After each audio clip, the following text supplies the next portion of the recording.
A igreja não nasceu de homens. Não foi ideia de líderes, nem invenção de sistemas religiosos. Ela nasceu do coração de Cristo, comprada com seu sangue e edificada sobre a rocha da revelação. Paulo foi o apóstolo que mais profundamente revelou o mistério da igreja. Suas cartas descortinam verdades que permanecem secretas para muitos até hoje.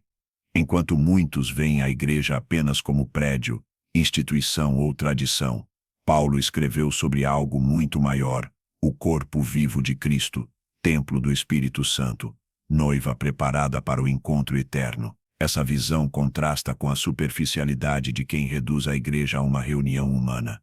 Paulo chamou a igreja de mistério oculto em Deus desde os séculos, Efésios 3:9. Isso significa que a verdadeira natureza da igreja não é evidente ao olhar carnal. Ela é revelação espiritual. Para o mundo, é fraqueza. Para os homens naturais, é escândalo. Mas para Deus, é seu grande segredo revelado na história. Neste vídeo, vamos mergulhar no segredo da carta de Paulo sobre a igreja. Vamos entender o que ela é de fato, qual seu papel na terra, qual sua identidade diante do céu e qual sua herança na eternidade.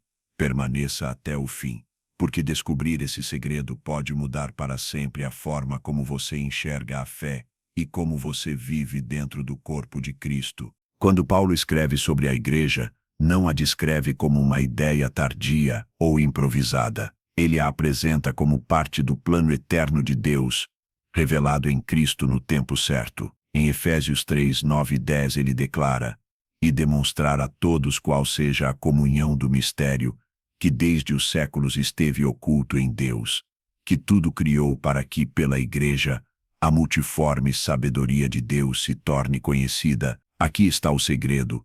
A igreja não nasceu em Atos 2 como acidente, mas foi planejada desde a eternidade.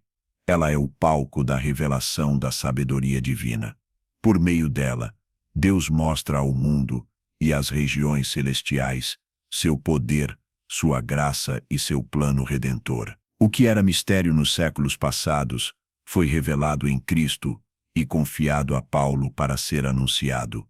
Esse mistério é que judeus e gentios, antes separados, agora se tornam um só povo em Cristo. Em Efésios 2:14 ele escreve: "Porque ele é a nossa paz, o qual de ambos os povos fez um, e derrubando a parede de separação que estava no meio." A igreja é o lugar onde as barreiras caem, onde não há mais distinção, porque todos são feitos um só corpo. Esse era o segredo oculto: Deus uniria homens de todas as nações em uma única família espiritual.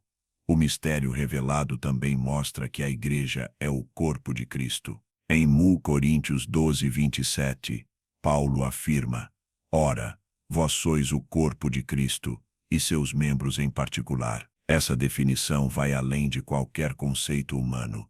A igreja não é apenas um grupo de seguidores, mas extensão viva de Cristo na terra. Ele é a cabeça, e cada crente é membro desse corpo. Essa unidade orgânica é obra do Espírito e não pode ser compreendida naturalmente. Outro aspecto do mistério é que a igreja é templo do Espírito Santo.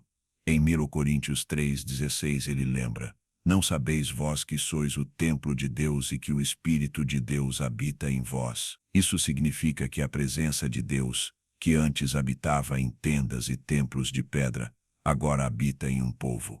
O segredo é que a verdadeira casa de Deus não é feita por mãos humanas, mas formada por pedras vivas, homens e mulheres regenerados pelo sangue do Cordeiro. Esse plano eterno confronta nossa visão limitada. Muitos reduzem a igreja a uma instituição, a uma denominação, a um prédio ou a um evento semanal, mas o segredo revelado a Paulo é que a igreja é o centro do plano divino para manifestar Cristo ao mundo. O propósito da história não é político nem econômico, é espiritual. E no centro dele está a igreja. Esse mistério também revela nossa identidade. Se somos corpo de Cristo, templo do Espírito e povo escolhido, não podemos viver como se fôssemos apenas mais uma associação humana. Cada culto, cada oração, cada ato de fé é expressão do plano eterno de Deus. Somos parte de algo muito maior que nós mesmos. Somos a revelação da glória divina na Terra. O confronto é claro: se a Igreja é o plano eterno de Deus, tratá-la com indiferença é rejeitar o próprio propósito divino. Quando negligenciamos a comunhão, desprezamos a palavra ou vivemos sem santidade, estamos rejeitando aquilo que o próprio Cristo edificou com seu sangue. Paulo recebeu esse segredo não para guardá-lo, mas para revelá-lo. Ele dizia em Colossenses 1:25-26, da qual fui feito ministro, segundo a dispensação de Deus, que me foi concedida para convosco, para cumprir a palavra de Deus, o mistério que esteve oculto desde todos os séculos e em todas as gerações, e que agora foi manifesto aos seus santos. Assim, o primeiro capítulo desta carta nos mostra: a Igreja não é uma invenção humana, mas o mistério eterno de Deus, revelado em Cristo e confiado a Paulo. Somos chamados a viver esse segredo com temor, responsabilidade e fé. Uma das maiores revelações concedidas a Paulo foi a verdadeira identidade da Igreja. Para o mundo, ela poderia ser vista como um grupo de seguidores, uma seita em crescimento, uma comunidade diferente. Mas Paulo descortinou o mistério. A Igreja não é invenção humana, mas realidade espiritual. Ele usa 3 imagens principais que revelam a essência desse segredo: corpo, templo e noiva. Em 1 Coríntios 12:27, Paulo declara: ora, vós sois o corpo de Cristo, e seus membros em particular. Essa é uma das descrições mais profundas da Igreja. Cristo é a cabeça, e cada crente é membro de seu corpo. Isso significa que ninguém é inútil, ninguém é independente, ninguém é superior. Todos são necessários, cada um com sua função, mas também significa que a Igreja não pode ser entendida apenas como reunião humana. É organismo vivo, movido pelo Espírito. Quando um membro sofre, todo o corpo sente. Quando um se alegra, todos compartilham. Essa visão confronta o individualismo moderno e nos lembra: não somos crentes isolados, mas parte de um corpo que só funciona em unidade. Paulo também revela: não sabeis vós que sois o templo de Deus, e que o Espírito de Deus habita em vós. 1 Coríntios 3:16. No Antigo Testamento, a presença de Deus habitava em tendas e templos feitos por mãos humanas. Mas agora, pela obra de Cristo, o Espírito Santo habita no seu povo. Isso significa que a Igreja não é sagrada por causa de prédios, mas porque é formada por pessoas regeneradas.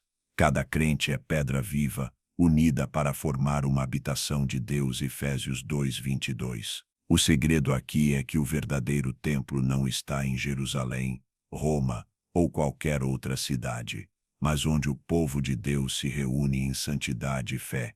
Esse entendimento nos confronta: se somos templo, precisamos viver em pureza. Não podemos profanar o lugar onde o Espírito habita. A santidade não é apenas recomendação, mas necessidade.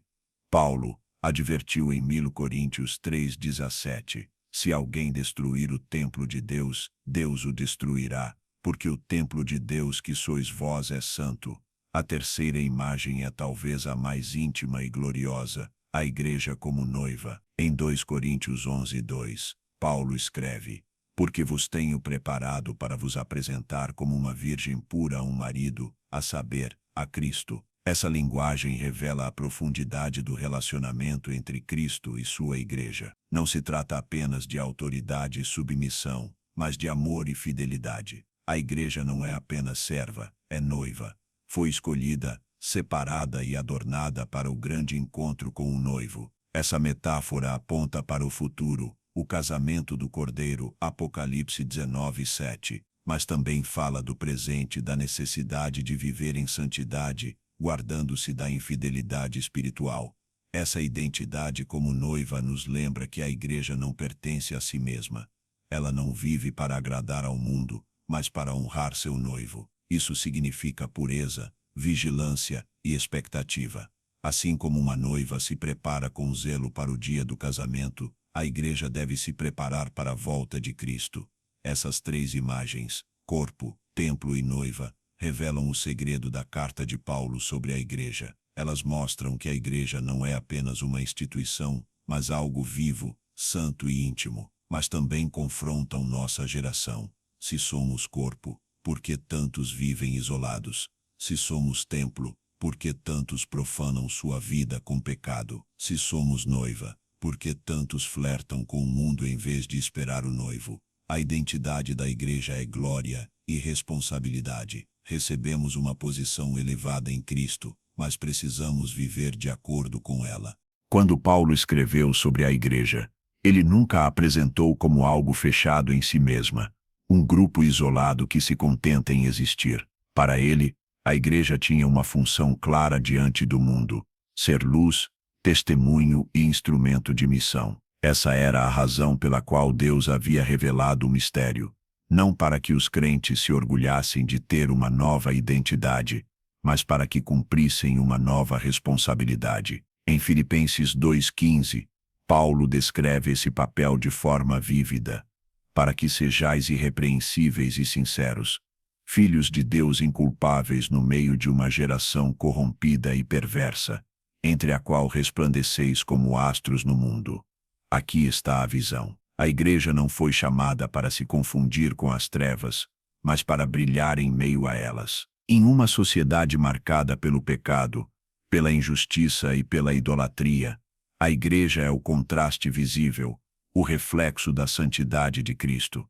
Esse papel de luz é inseparável do testemunho. Paulo lembrava que a vida da igreja era, em si, uma pregação. Em 2 Coríntios 3:2, ele dizia: vós sois a nossa carta, escrita em nossos corações, conhecida e lida por todos os homens. Ou seja, o mundo não lê a Bíblia, mas lê a igreja. Cada gesto, cada atitude, cada palavra de um cristão é parte dessa carta viva que comunica ao mundo quem é Cristo. O testemunho da igreja é, muitas vezes, o único evangelho que os homens irão enxergar. Mas esse testemunho não se limita a comportamento exemplar. Ele se manifesta na proclamação do evangelho. Paulo não concebia uma igreja sem missão. Ele via a comunidade cristã como embaixada do reino, com a responsabilidade de anunciar reconciliação. Em 2 Coríntios 5:20, ele escreve: de sorte que somos embaixadores da parte de Cristo, como se Deus por nós rogasse. Rogamo-vos, pois, da parte de Cristo, que vos reconcilieis com Deus. A igreja não é apenas luz silenciosa, mas voz profética que clama em nome do Senhor. Esse papel no mundo, no entanto, traz confronto, porque cumprir a missão significa viver contra a corrente. A igreja é chamada a ser santa em um mundo corrompido, fiel em uma geração infiel, firme em meio a valores que se deterioram. Por isso, Paulo nunca enganou os crentes com promessas de facilidade. Ele dizia em 2 Timóteo 3:12, e também todos os que piamente querem viver em Cristo Jesus padecerão perseguições. A missão da igreja é perigosa porque ela incomoda, expõe, denuncia. É impossível ser luz sem irritar as trevas. Mesmo assim, Paulo via nisso glória, porque cada sofrimento suportado pela igreja se torna testemunho da verdade. Quando os crentes permanecem fiéis em meio à perseguição, o mundo reconhece que ali há algo sobrenatural. A força da igreja não está em seu número, nem em sua influência política, mas no seu caráter inabalável diante da oposição. Essa é a carta viva que Paulo via, um povo que não negocia, não se curva, não se rende. O papel da igreja no mundo também revela sua dependência do Espírito Santo. Paulo nunca imaginou uma igreja operando por programas ou estratégias humanas. Em 1 Tessalonicenses 1:5, ele lembra: porque o nosso evangelho não foi a vós somente em palavras, mas também em poder, e no Espírito Santo, e em muita certeza. A igreja só cumpre sua missão quando se move no poder do Espírito. Sem ele, sua luz se apaga, seu testemunho se torna vazio e sua missão perde força. Aqui está o confronto deste capítulo. Muitos hoje querem uma igreja que seja aceita pelo mundo, que se ajuste às suas demandas e que viva em paz com as trevas. Mas essa nunca foi a visão de Paulo. A igreja não foi chamada para ser popular, mas fiel. Seu papel não é agradar ao mundo, mas anunciar Cristo, mesmo que isso custe rejeição. O segredo da carta de Paulo é que a igreja não é mais uma instituição entre tantas, mas a voz de Deus em meio a uma geração corrompida. O papel da igreja no mundo, portanto, é ser luz que brilha, testemunho que fala e missão que alcança. Essa não é uma opção, mas uma ordem divina. E Paulo, escrevendo a pedido de Deus, nos lembra: se não cumprirmos esse chamado, não seremos apenas ineficazes, seremos infiéis. Se Paulo dedicou tanto espaço em suas cartas para ensinar sobre a verdadeira identidade e missão da igreja, foi porque já nos primeiros anos ela corria o risco de se desviar de sua essência. Desde o início, falsos mestres, distorções doutrinárias e corrupções morais ameaçavam aquilo que Cristo havia estabelecido. Por isso, suas palavras soam como um alerta que ainda ecoa em nossos dias. O maior inimigo da igreja não é a perseguição externa, mas a deformação interna. Em Gálatas, Paulo repreende duramente uma comunidade que havia começado bem, mas rapidamente se desviara para outro evangelho. Ele pergunta com indignação: quem vos fascinou para não obedecerdes à verdade? Gálatas 3. Esse fascínio, essa sedução, era a prova de que a igreja pode perder a essência quando troca a simplicidade do evangelho pela aparência de piedade. O perigo não estava em Roma, mas dentro das próprias congregações, quando permitiam que mentiras se infiltrassem. Outro exemplo está em Coríntios, onde Paulo enfrenta divisões internas. Alguns diziam: eu sou de Paulo, outros: eu sou de Apolo, outros, ainda: eu sou de Cefas. Para o apóstolo, essa fragmentação era um sinal de imaturidade espiritual. A essência da igreja é ser corpo unido sob uma só cabeça, Cristo. Quando líderes, tradições ou preferências pessoais substituem o centro, a igreja perde sua identidade e se torna apenas mais uma associação humana. A perda da essência também se manifesta na tolerância ao pecado. Em Corinto, Paulo denuncia que a comunidade aceitava uma imoralidade que nem os pagãos toleravam. 1 Coríntios 5:1. O problema não era apenas o pecado em si, mas a indiferença da igreja. Quando o corpo de Cristo deixa de se purificar, perde o brilho da santidade. E uma igreja sem santidade pode até manter suas atividades, mas já não carrega a presença de Deus. Paulo também alertava contra a tentação do legalismo. Em Colossenses 2:20-23, ele critica os que impunham regras humanas como se fossem espirituais, promovendo a aparência de sabedoria, mas sem valor real contra a carne. Esse é outro perigo: transformar a igreja em instituição de controle e regras, esquecendo que sua essência é a liberdade do espírito. Uma igreja legalista não liberta, mas aprisiona. O perigo de perder a essência também aparece quando a igreja esquece sua missão. Em vez de ser luz no mundo, pode se tornar confortável em si mesma, preocupada apenas com seus próprios interesses. Paulo lembra aos filipenses: nada façais por contenda ou por vanglória, mas por humildade. Cada um considere os outros superiores a si mesmo. Filipenses 2:3. Uma igreja que vive para si mesma traz sua vocação de ser testemunha de Cristo no mundo. Essa advertência é ainda mais urgente para nós hoje. Muitas comunidades modernas estão cheias de atividades, programas e estratégias, mas vazias da essência. A mensagem é suavizada para não ofender. A cruz é escondida para não escandalizar. A santidade é negociada para não parecer radical. O resultado é uma igreja que existe, mas não vive, que fala, mas não transforma, que se movimenta, mas não. O confronto deste capítulo é inevitável. A igreja pode crescer em número e perder em essência. Pode estar lotada de pessoas e vazia da presença. Pode estar rica em recursos e pobre em santidade. Pode ser admirada pelos homens e rejeitada por Deus. A essência não está em formas, mas em fidelidade ao Evangelho. Por isso, Paulo escrevia com lágrimas e firmeza, chamando a igreja de volta à raiz: Cristo crucificado e ressurreto. O segredo da carta de Paulo sobre a igreja é que sua identidade não pode ser negociada. Corpo de Cristo, templo do Espírito e noiva do Senhor. Essa é a essência. Se perdermos isso, perdemos tudo. Assim, o 4º capítulo da carta nos lembra que o maior perigo da igreja não está fora dela, mas dentro. Não é Roma que a destrói, é a sua própria infidelidade. Por isso, precisamos vigiar para não sermos seduzidos por outro evangelho, divididos por vaidades, corrompidos pelo pecado ou distraídos da missão.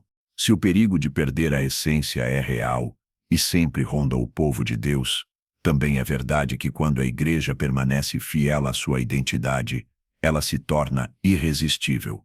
Paulo enxergava a igreja como o maior instrumento de Deus na terra, e por isso escrevia com tanta paixão para preservá-la. Uma igreja que permanece como corpo, templo e noiva, cheia do Espírito, carrega um poder que o mundo não pode explicar nem deter.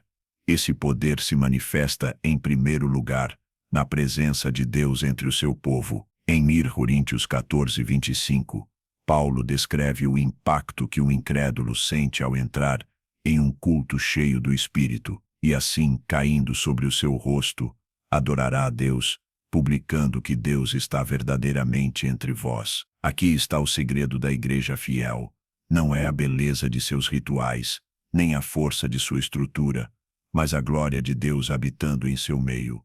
Uma igreja que não perde a essência é lugar onde o céu toca a terra.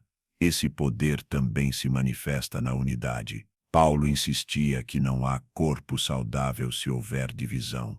Quando a igreja permanece fiel, experimenta a realidade de Atos 4:32, e eram o coração e a alma da multidão dos que criam. Essa unidade não é uniformidade, mas amor que supera diferenças, graça que cura feridas, comunhão que testemunha Cristo ao mundo. Uma igreja assim não precisa se esforçar para ser relevante, sua vida em comunidade já é um testemunho poderoso. Outra expressão do poder da igreja fiel está no testemunho de santidade.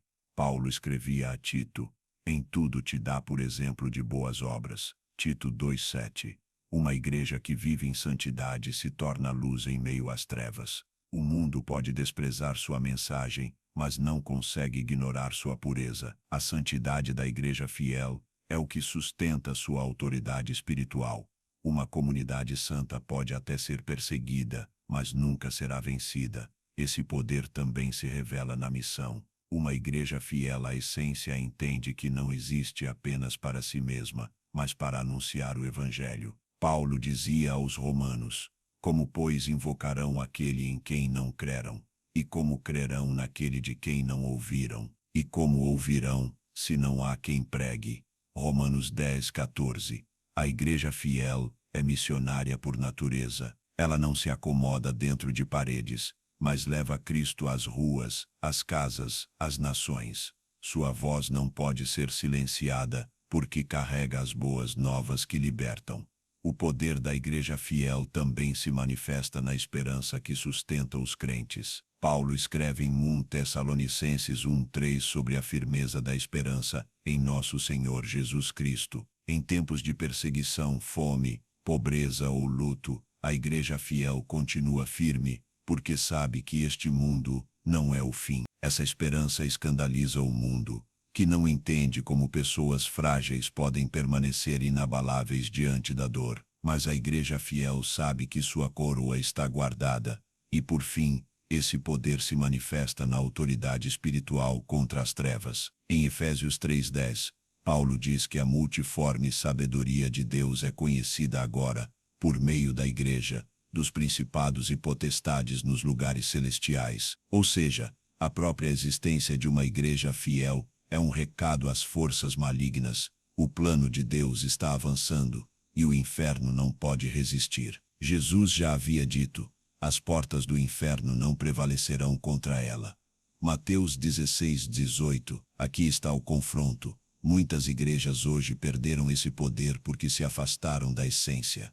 Tornaram-se clubes sociais, espaços de entretenimento ou organizações humanas. Mas a verdadeira igreja, fiel à sua essência, continua sendo corpo vivo, templo santo e noiva adornada. Essa igreja pode ser pequena aos olhos do mundo, mas é gigante diante do céu. Assim, o quinto capítulo desta mensagem nos lembra que o poder da igreja não está em sua popularidade, mas em sua fidelidade. Não está em seus recursos, mas em sua santidade. Não está em suas estratégias, mas na presença de Cristo em seu meio. Uma igreja fiel é perigosa para o inferno, irresistível para os sedentos e preciosa para Deus. Se Paulo via a igreja como corpo e templo, também a enxergava sob sua identidade mais íntima, a noiva.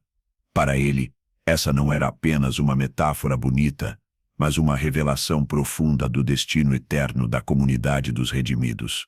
A essência da igreja aponta para o futuro, o dia em que Cristo, o noivo, voltará para buscá-la. Em Efésios 5, 25-27, Paulo escreve: Cristo amou a igreja e a si mesmo se entregou por ela, para santificar, purificando-a com a lavagem da água, pela palavra, para apresentar a si mesmo igreja gloriosa, sem mácula, nem ruga, nem coisa semelhante, mas santa e irrepreensível. Aqui está a visão completa.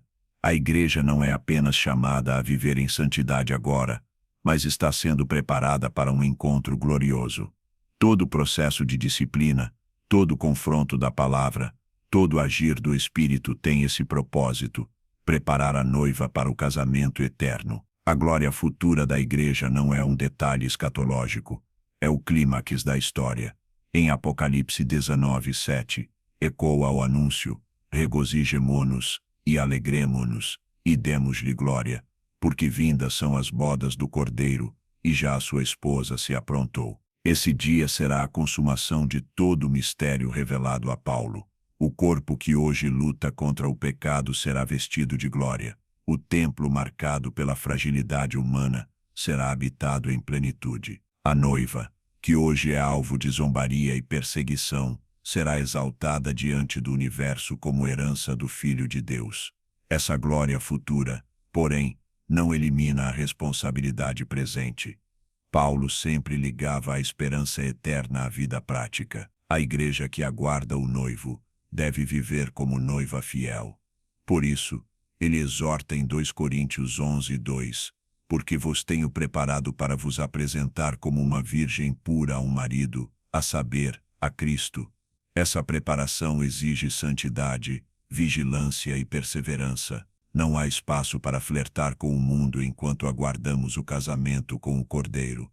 A imagem da noiva também confronta nossas prioridades. Muitas igrejas hoje se ocupam com números, estratégias e influências, mas esquecem de que seu destino não é impressionar os homens, mas agradar o noivo. O que Cristo espera não é uma igreja popular, mas uma igreja pura. Não é uma noiva adornada com ouro terreno, mas com vestes brancas de justiça. Apocalipse 19:8.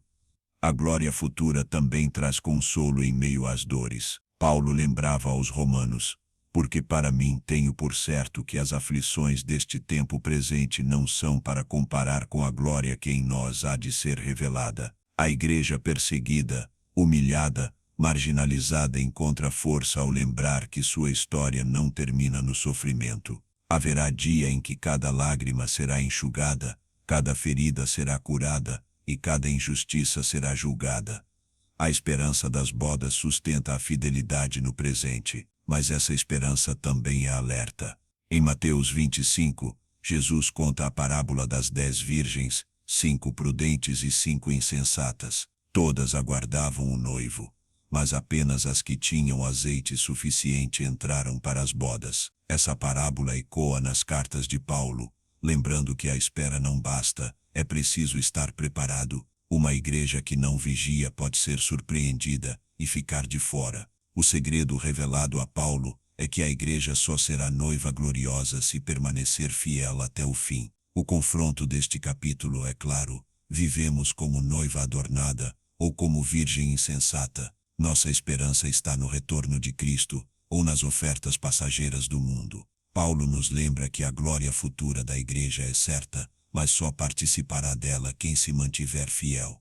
O noivo vem, e a pergunta é: estaremos prontos? Assim, O sexto capítulo desta mensagem nos enche de esperança e temor. Esperança, porque sabemos que a igreja será exaltada como noiva do Cordeiro. Temor, porque precisamos nos preparar agora para esse encontro. A herança eterna já está garantida, mas a fidelidade presente é a prova de que pertencemos, de fato, ao noivo. Todas as cartas de Paulo chegam a um ponto em que a doutrina se transforma em convocação, em que a revelação se torna exortação. Depois de revelar o mistério da igreja como corpo, templo e noiva, depois de mostrar seu papel no mundo e o perigo de perder a essência, depois de anunciar sua glória futura como noiva do Cordeiro, Paulo nos conduz a este ponto decisivo: permanecer como a verdadeira igreja até o fim. Em Colossenses 1:23, ele escreve: se, na verdade, permanecerdes fundados e firmes na fé, e não vos moverdes da esperança do evangelho que ouvistes. Esse sim é crucial. A igreja não é chamada apenas a começar bem, mas a perseverar até o último dia. O chamado final é a firmeza, porque apenas quem permanece fiel revela que é, de fato, parte do corpo de Cristo. Esse chamado começa na vida de cada crente. Paulo lembrava em 2 Coríntios 13:5, examinai-vos a vós mesmos se permaneceis na fé, provai-vos a vós mesmos. Uma igreja fiel é formada por indivíduos fiéis. O permanecer não é obra coletiva apenas, mas decisão pessoal de não abandonar a cruz, de não se deixar enganar por falsos evangelhos, de não se render às pressões do mundo. Mas Paulo também sabia que esse chamado era comunitário. Em Hebreus 10:24-25 encontramos a exortação: consideremo-nos uns aos outros, para nos estimularmos ao amor e às boas obras, não deixando a nossa congregação, como é costume de alguns, antes admoestando-nos uns aos outros, e tanto mais, quanto vedes que se vai aproximando aquele dia. A igreja só permanece como igreja quando vive em comunhão, sustentando uns aos outros. Não há perseverança isolada, o corpo só vence junto. Esse chamado final é também vigilância. Paulo advertia em Atos 20:29-30, que lobos cruéis se levantariam para destruir o rebanho. Por isso, permanecer como a verdadeira igreja significa discernir espíritos, rejeitar falsos mestres e guardar a sã doutrina. Uma igreja que não vigia perde sua identidade. O segredo da fidelidade não está em acompanhar modismos religiosos, mas em permanecer no evangelho puro, que foi entregue uma vez por todas aos santos. Permanecer também significa viver em santidade. Em Efésios 5:27, Paulo nos lembra que Cristo quer apresentar a si mesmo uma igreja gloriosa, sem mácula, nem ruga, mas santa e irrepreensível. O chamado final é a pureza.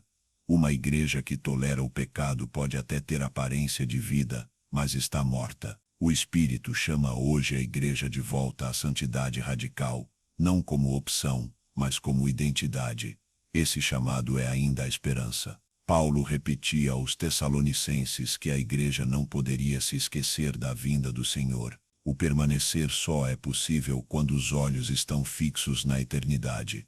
Uma igreja que perde a esperança da volta de Cristo se acomoda neste mundo e se distrai com seus prazeres. Mas a verdadeira igreja vive como noiva que aguarda ansiosa o casamento. O confronto deste capítulo é direto: seremos encontrados como a verdadeira igreja ou como uma comunidade que perdeu sua essência. Não basta ter nome de igreja, não basta reunir multidões, não basta ostentar títulos. O chamado final é a fidelidade ao Evangelho de Cristo. Uma igreja fiel pode ser pequena, perseguida, desprezada, mas é preciosa aos olhos do noivo. Assim, Paulo termina sua exortação com uma convocação clara: permaneçam firmes na fé, unidos em amor, vigilantes contra o engano, santos em toda a conduta e cheios de esperança na glória futura. Esse é o chamado final: não desistir, não negociar, não se corromper, permanecer como a verdadeira igreja até o último dia, até ouvir a voz do noivo: vinde, benditos de meu Pai, possuí por herança o reino que vos está preparado desde a fundação do mundo. Mateus 25:34. Esta mensagem não é apenas sobre a igreja primitiva, mas sobre nós. Escreva nos comentários: quero permanecer como parte da verdadeira Igreja de Cristo. Compartilhe este vídeo com irmãos e amigos que precisam desse chamado. Inscreva-se no canal Cartas de Paulo para não perder nenhuma palavra que fortalece sua fé, porque a verdadeira igreja não é a que se acomoda, mas a que permanece fiel até o fim.